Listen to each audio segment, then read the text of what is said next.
শুভ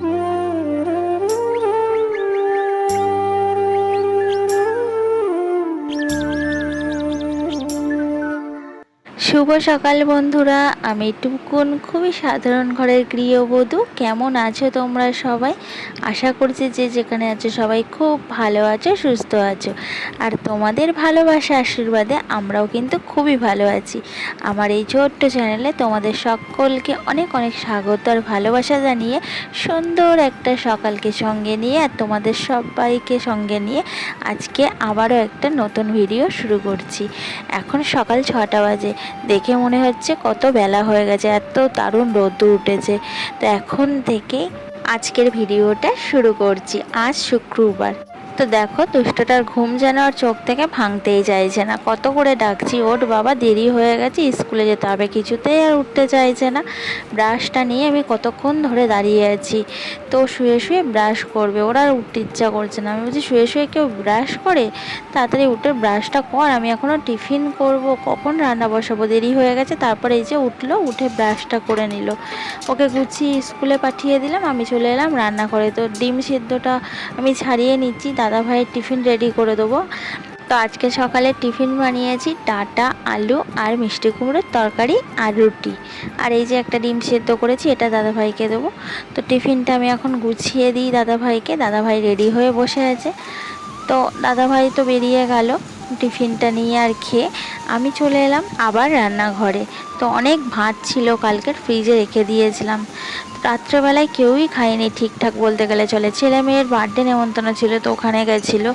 আর আমরা দুজনে তো অল্প অল্প করে খেয়েছিলাম। তো সেই ভাতগুলো এখন আমি ভাজা করে নিলাম, পেঁয়াজ, একটু কাঁচা লঙ্কা কুচি আর ডিম ভাজা দিয়ে। তো মেয়ে বললো, ওটাই আমাকে টিফিন দিয়ে দাও। তো আমি টিফিন বক্সে রেডি করে দিচ্ছি ভাত ভাজাটা মেয়ের টিফিনে। আর দুষ্টটার জন্য একটু রেখে দেবো। এত ভাত নষ্ট করবো, ফেলে দেবো? তোমরাই বলো। এখন চালের কত দাম। আর ভাত ফেলতে না আমার খুবই মায়া লাগে, আমি ফেলতেই চাই না। আমি এক গালো ভাত থাকলে সেটা জল দিয়ে রেখে দিই, আমি দুপুরবেলায় খেয়ে নিই। আমি এক ফোঁটা ভাত নষ্ট করি না, কারণ মধ্যবিত্ত সংসারে বউরাই কিন্তু জানে যে কত কষ্ট করে সংসারটাকে চালাতে হয়। তো ওপরের কাজ আমার হয়ে গেছে, আমি চলে এলাম নিচের ঘরে। নিচের ঘরটা এবার গুছিয়ে নেবো। তো তার আগে আমার ঘরটা দেখো কি অবস্থা। ঘরে কিন্তু একটাও কাজ হয়নি, এখন সবে ঘরটায় হাত দেবো। তো ঘড়িতে দেখো এখন কটা বাজে, ঘড়িতে এখন বাজে 9:40। তো আজকে আমি 9:40 থেকে এই ঘরের কাজ শুরু করব, আমার বেডরুমে। তো আধ ঘন্টার মধ্যে আমি কিভাবে আমার বেডরুমটা গুছিয়ে নিই সেটাই তোমাদের সঙ্গে আজকে শেয়ার করব। তো চলো আমি বেডরুমটা সুন্দর করে গুছিয়ে নিই। প্রত্যেক দিন আমাকে কিন্তু এভাবেই আমার বেডরুম গোছাতে হয়। আমি মাত্র আধ ঘন্টা করে সময় পাই নিচের বেডরুমটা গোছানোর। তো চলো আমি বিছানাটা প্রথমে গুছিয়ে নিই সুন্দর করে। তো প্রথমে দেখো বন্ধুরা, আমি বিছানার উপর থেকে সব কিছু নামিয়ে নিচ্ছি। তো একটা বোতল ছিল, সেটা নামিয়ে নিলাম। তারপরে একে একে আমি সব বালিশগুলোকে নামিয়ে নিচ্ছি। আর দেখেছো, মানুষ ছাড়া আমাদের বিছানাতে কতগুলো বালিশ। তো সবার একটা করে পাশ বালিশ, মাথার বালিশ দুটো। এতগুলো বালিশ থাকলে মানুষ ছাড়া তো খাটে বালিশই বেশি থাকবে, তাই না? তো দেখো, বালিশগুলো নামিয়ে আমি চাদরটা টান টান করে পেতে নিলাম। আজকে চাদর আর পাল্টাবো না, কারণ চাদরটা আমি 2 দিন আগেই পাল্টেছি। কাল পরশুর দিকে চাদরটা আমি পাল্টে নেব। তারপরে ভালো করে বিছানাটা আমি ঝেড়ে নিলাম, নিয়ে আমি একে একে বালিশগুলো সব তুলে দিচ্ছি। তো এখানে একটা বালিশ আছে, জামা কাপড় দিয়ে ভর্তি করে আমার বর বানিয়েছে। এত ভারী বালিশটা, তুলতে গিয়ে না হাঁপ লেগে যায়।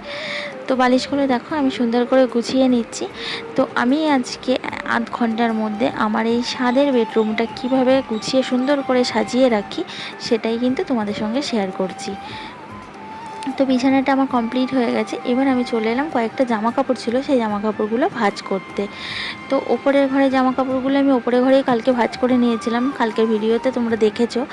তো আর নিচের ঘরে জামা কাপড়গুলো না ভাঁজ করা হয়নি। ওপরেই বেশিরভাগ সময়টা আমার থাকা হয়, তো নিচে খুবই কম সময় আমি থাকি। তো নিচের ঘরে জামা কাপড়গুলো ওই জন্যই ভাঁজ করা হয়নি। তো ভাবলাম না, এখন একেবারেই জামা কাপড়গুলো ভাঁজ করে নিই। তো দুষ্টু একা আনতে যাব, আমার কিন্তু টাইম নেই হাতে। তবু আমি তাড়াহুড়ো করে এরকমভাবে আমার ঘরটাকে গোছাতে হয়। না হলে কিভাবে সুন্দর করে রাখবো বলো? ঘরটাই তো একমাত্র গোছানোর উপরেই সৌন্দর্য বাড়ে, তাই না? আর আমার ঘর গুছিয়ে রাখতে ভীষণ ভালো লাগে, আমি ঘর গোছাতে ভীষণ ভালোবাসি। সুন্দর করে ঘরটাকে গুছিয়ে রাখবো আর অনেক জিনিসপত্র দিয়ে। তো সে কপাল নেই, কারণ আমার ঘরে আসবাবপত্র খুবই কম।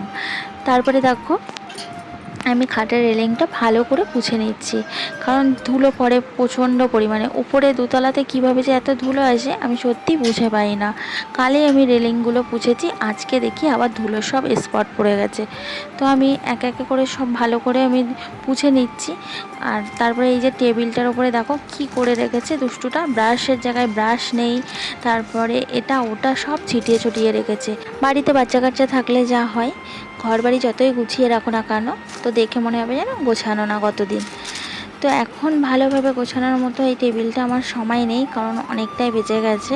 দুষ্টকে আনতে যাব 10টা বাজতে যায়। তো এখানে দেখো এগুলো সব উল্টিয়ে পাল্টিয়ে রয়েছে, ভাবলাম না এগুলো তুলে রাখি। প্রত্যেক দিন কিন্তু এগুলো আমার করতে হয়, এগুলো রোজগারের কাজ কিন্তু আমার। প্রত্যেক দিন এইভাবে ছিটিয়ে ছুটিয়ে রাখবে আর আমি পরিষ্কার করব, সব আবার গুছিয়ে গুছিয়ে তুলে রাখবো। তো ঘরটা আমার পোছাপুছি করা হয়ে গেছে, এবার আমি ঘরটা ভালো করে ঝাড় দিয়ে নেবো। আর দেখো এটা ওটা ছড়িয়ে রেখেছে মেঝেতে, সব তুলে সরিয়ে সরিয়ে আমাকে এখন মেঝেটা ঝাড় দিতে হবে। তো ঘরটা ঝাড় দিয়ে আমি রেডি হব। ঘর বারান্দা ঝাড় দিতে গিয়ে আমার অনেকটাই সময় লেগে যায়, কারণ ঘর ঝাড় দাও, বাইরে ঝাড় দাও, সিঁড়ি ঝাড় দাও, উপর থেকে নিচে অবধি, মানে অনেকটাই ঝাড় দিতে হয়।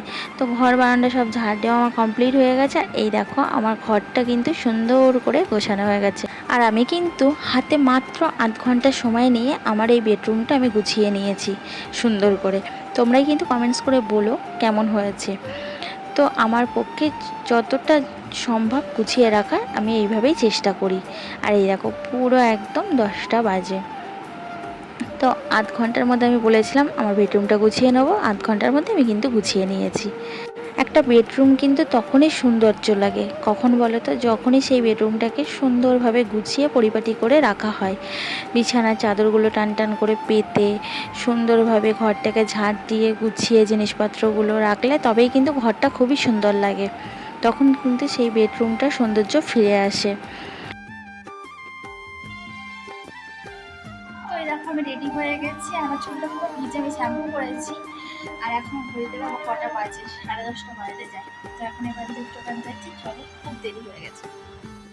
তো দুষ্টুকে নিয়ে স্কুল থেকে এসে আমি দুষ্টুকে স্নান করিয়ে দিলাম, খাইয়ে দিলাম। তারপরে বেসিনে কিছু বাসন ছিল, সেই বাসনগুলো আমি ধুয়ে মেজে নিয়ে এলাম।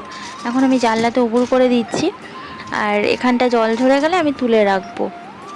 আর কত সুন্দর রোদ্দুর উঠেছে, তো এক্ষুনি জলগুলো ঝরে যাবে, কারণ এই জানলাটায় রোদ্দুর পড়ে, তো থালা বাসনগুলো পুরো একদম জল ঝরে শুকিয়ে যাবে।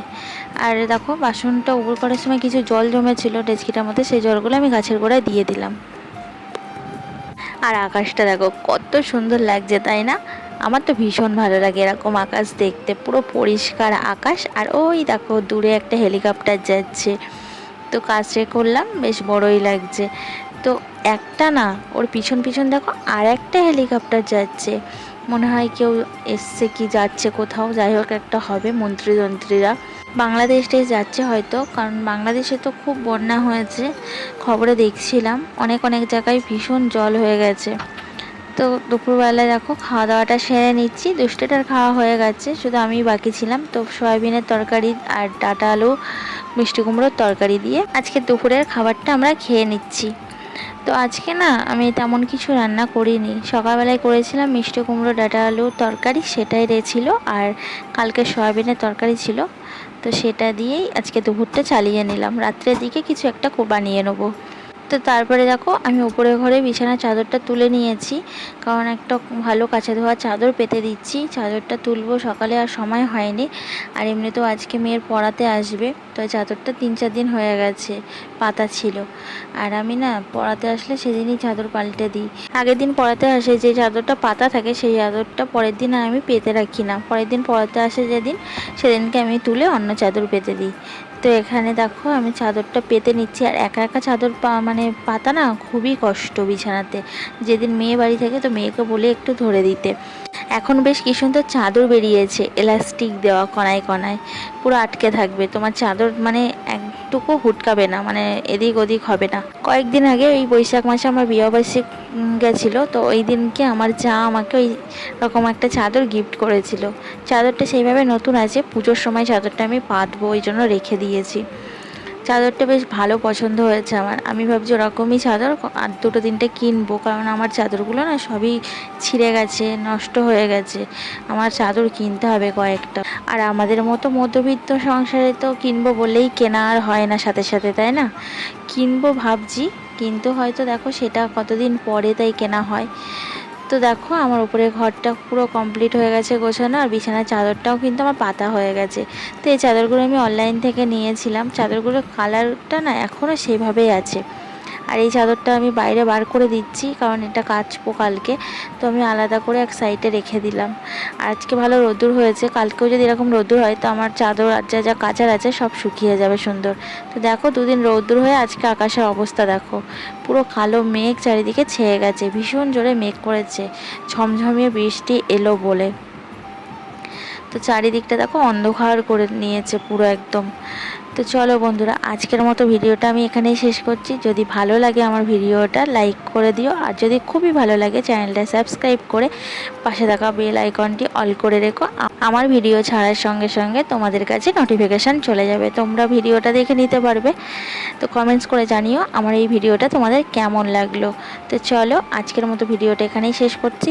সবাই কিন্তু সুস্থ থাকবে, ভালো থাকবে। দেখা হচ্ছে কালকে আবার একটা নতুন ভিডিওতে।